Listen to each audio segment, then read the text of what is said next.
সকালবেলা ঘুম থেকে উঠে বরমশাইকে কাজে পাঠিয়ে দিই, আমিও দেখো নতুন জামা কাপড় পরে একদম রেডি। আর মুখের খুশিটা দেখেই তো বুঝতে পারছো কোথায় যাচ্ছি। তো চলো আমার সাথে সাথে তোমাদেরকেও নিয়ে যাই। দেখো প্রথমেই কিন্তু আমি দত্তপুকুর স্টেশনে এসে দত্তপুকুর স্টেশন থেকে কিন্তু মিষ্টিটা কিনে নিয়েছি। তারপর সকালবেলা যেহেতু শিয়ালদার দিকে যাচ্ছে, ট্রেনে তো ভিড় হবেই বস। তো যাই হোক, এই ভিড় ট্রেন ঠেলতে ঠেলতে শিয়ালদায় চলে এসেছি অবশেষে। তো শিয়ালদায় এসে দেখছি বাবা এদের মনে পটি পেয়ে গেছে, সবাই এরকম দৌড়ে দৌড়ে যাচ্ছে। আমিও তো সবার রকম সকম দেখতে দেখতে বাপরে সবাই একই দিকে ছোটে কেন।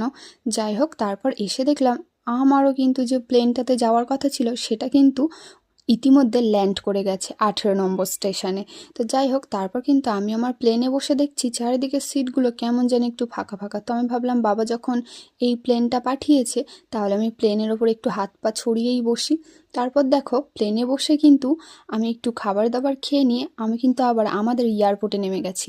তো এয়ারপোর্টে নেমে দেখছি বা এদিকেও তো কিন্তু বেশ জমজমাটি ভিড় রয়েছে। তারপর দেখো আমি প্লেন থেকে নেমে কিন্তু এখানে একটা 4 চাকা মার্সিডিসে উঠে গেছি। উঠে কিন্তু নেমে কি করব, আর তো কিছু করার নেই, এবার আমাকে নিজের 2 চাকা পা দিয়েই হেঁটে হেঁটে যেতে হচ্ছে।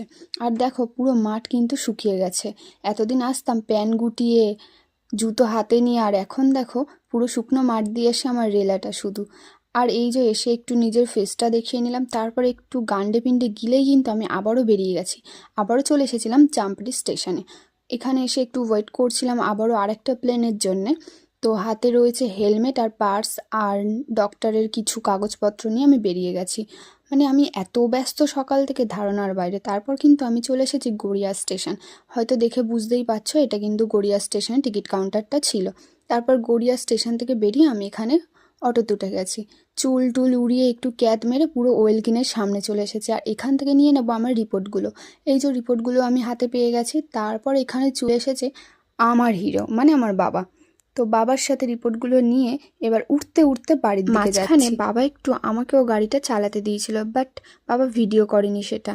যাই হোক, তারপর ওষুধ নিয়ে কিন্তু বাড়িতে চলে এসেছি। আর ওষুধটা যখনই খাম থেকে খুলে আমি হাতে নিয়েছি, আমি তো জাস্ট দেখে সেন্সলেস হয়ে যাওয়ার মতো অবস্থা, এত বড়।